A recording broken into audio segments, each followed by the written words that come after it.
कहानी नीरू की है। पंजाब की नीरू की शादी दिल्ली के राहुल से होती है। दिल्ली कितना बड़ा शहर है ना, लेकिन आप लोगों का घर तो बहुत छोटा है। हमारे पंजाब में तो ये बड़े बड़े घर होते हैं कि मजा ही आ जाता है। कोई बात नहीं नीरू, मैं भी तुम्हारे लिए बहुत बड़ा मकान बनाऊंगा, बहुत जल्दी। नीरू के पिता जहां पंजाब के जाने माने व्यापारी थे, वहीं उसका पति राहुल दिल्ली में एक सिंपल नौकरी करता था। माँ, यहाँ तो घी मक्खन इतना महंगा है कि क्या बताऊं। मैं तो तरस ही जाती हूँ घी खाने के लिए। नीरू की माँ को यह सुनकर बहुत दुख होता है। मेरी बेटी को घी नसीब नहीं हो रहा है और ये बहू यहाँ बैठकर घी में शक्कर डाल रही है। देख वनिता, मैं साफ कह रही हूँ, इस घर में जितना घी आएगा उतना ही मेरी बेटी के घर दिल्ली भी जाएगा। अरे, ये क्या बात होती है माँ जी? बेटी को उतना ही करो जो अच्छा लगे। अब क्या मायके से घी और मक्खन तक की सप्लाई करोगी आप? हाँ, मेरी बेटी किसी चीज को तरसे मुझसे बर्दाश्त नहीं होता। अब क्या था, नीरू के मायके में 2 किलो घी आता तो 2 किलो दिल्ली जाता नीरू के पास। एक दिन, माँ बड़ी गर्मी पड़ती है दिल्ली में। इस घर में तो एक ही एसी है और वो भी ड्राइंग रूम में। सारा परिवार एक ही कमरे में सोता है। हाँ बेटा, वो तो हर घर की कहानी है। यहाँ भी एक ही एसी है। अरे बिल इतना आता है कि क्या बोलूं। तभी वहां राकेश आ जाता है। माँ, थोड़ी देर में यहाँ कुछ प्लम्बर आएंगे मेरे कमरे में एसी लगाने। जरा ध्यान से लगवा देना ना माँ।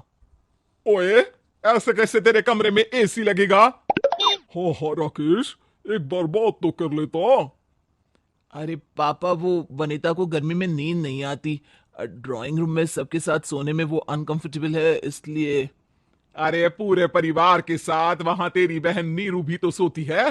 वो नहीं हो रही क्या अनकंफर्टेबल? समझ रहा है ना? अगर एसी लगेगा तो एक दिल्ली में तेरी बहन के कमरे में भी लगेगा, तभी तू लगा सकेगा।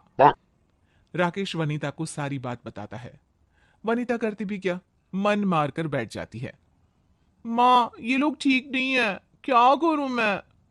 अरे बेटी, यहां आ जा तू, यहां आकर रह ले। अरे छोड़ दे ऐसे पति को। कैसे छोड़ दूं माँ? समाज क्या कहेगा, लोग क्या कहेंगे? वैसे भी मेरा एक बेटा है मयंक। अरे हटा बेटा, तेरी उम्र ही क्या है? इतनी परेशान रहेगी तो काम कैसे चलेगा? खैर, बात आई गई हो जाती है। माँ को लगता है कि नीरू ठीक है, तो वहीं नीरू के मन में एक ही लाइन चल रही होती है, यहां आजा। माँ ने तो बोल ही दिया है कि यहां आजा। बस मयंक थोड़ा सा बड़ा हो जाए, इन गरीबों को छोड़कर मैं वापस माँ के पास ही चली जाऊंगी। वो इसी सोच में बाजार में चल रही थी कि मैम, आपका दुपट्टा जमीन को छू रहा है। नीरू जैसे ही उस लड़के की तरफ देखती है, देखती ही रह जाती है। हाय रे, कितना सुंदर लड़का है ये। अब क्या हुआ? मैंने कहा आपका दुपट्टा। तो खुद ही उठाकर दे दो ना। लड़का समझ जाता है कि नीरू उस पर फिदा हो चुकी है। वो उससे उसका नंबर लेकर चला जाता है। अब क्या था, नीरू और रोहित में लगातार बातें होने लगती है। मैं हरियाणा का रहने वाला हूँ, यहाँ एक बड़ी कंपनी का मैनेजर हूँ। अच्छा, और कितने बच्चे हैं तुम्हारे? बच्चे? अरे मेरी तो शादी भी नहीं हुई है। तुम बताओ, शादी करोगी? नीरू शर्मा जाती है। अब लेकिन मैं तो पहले से ही शादीशुदा हूं। मुझे फर्क नहीं पड़ता, बस तुम शादी कर लो। भाग चलते हैं, बहुत पैसे वाला हूं मैं, हमेशा खुश रखूंगा तुम्हें। नीरू रोहित से मिलकर सारा प्लान बना लेती है और फिर एक दिन घर से भाग जाती है। दोनों शादी कर लेते हैं। शादी के बाद क्या बात है नीरू, तुम्हें परेशान सा देखता हूँ, सब ठीक तो है ना? हाँ हाँ, सब ठीक है।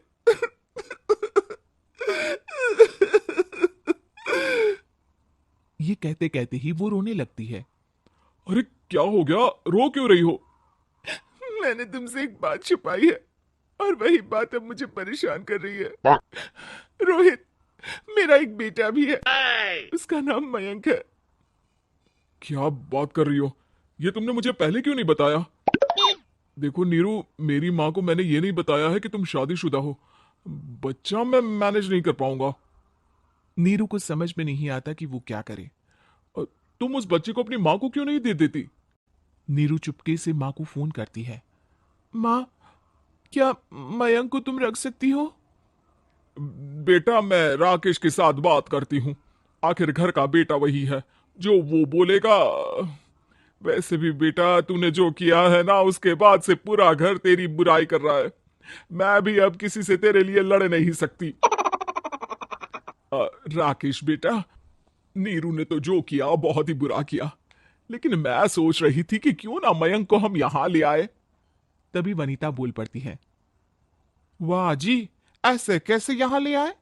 यहाँ क्या भंडारा भरा है? और जिस बच्चे की माँ ने नहीं सोचा, उसके लिए हम क्यों सोचे? नीरू को एक बार तो अपने बच्चे के बारे में सोचना चाहिए था ना।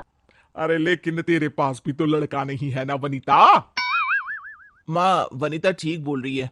कल को वो बड़ा होकर इसी घर का हिस्सा मांगेगा तो हम क्या करेंगे?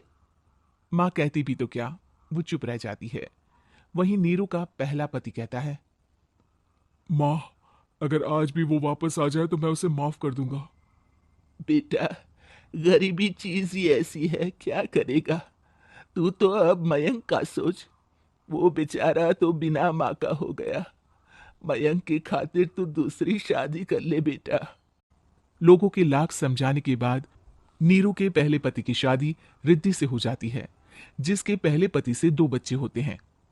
देखो जी, मैंने शादी सिर्फ बच्चे के खातिर की है। मैंने भी शादी सिर्फ बच्चों के खातिर की है। वहीं नीरू के दूसरे पति के मन में ये बात घर कर जाती है कि नीरू एक मासूम बच्चे को उसके खातिर छोड़ कर आई है। अब देखो नीरू, मुझे लगता है कि जो औरत अपनी कोख का बच्चा छोड़ सकती है, वो तो कुछ भी कर सकती है। कल को तुम्हें मुझसे अच्छा कोई मिल गया तो तुम तो मुझे भी बाय बाय कर दोगी ना। नीरू को अब उसका दूसरा पति ताने देना शुरू कर देता है। तंग आकर नीरू उसके यहां से भागकर अपने पहले पति के पास चली जाती है, लेकिन ससुराल में क्या लेने आई है नीरू, मयंक को? नहीं नहीं सासू माँ, मुझसे गलती हो गई, मुझे माफ कर दीजिए। नीरू, अब वक्त खत्म हो गया है, मेरी शादी हो चुकी है। तो छोड़ दो ना उसे, हमारा बच्चा है। मैं आपको अपनी माँ नहीं मानता, मेरी नहीं मान तो बात अच्छी है। नीरू मयंक की बात सुनकर समझ जाती है कि उसके पास अब ना आसमान रहा ना ही जमीन।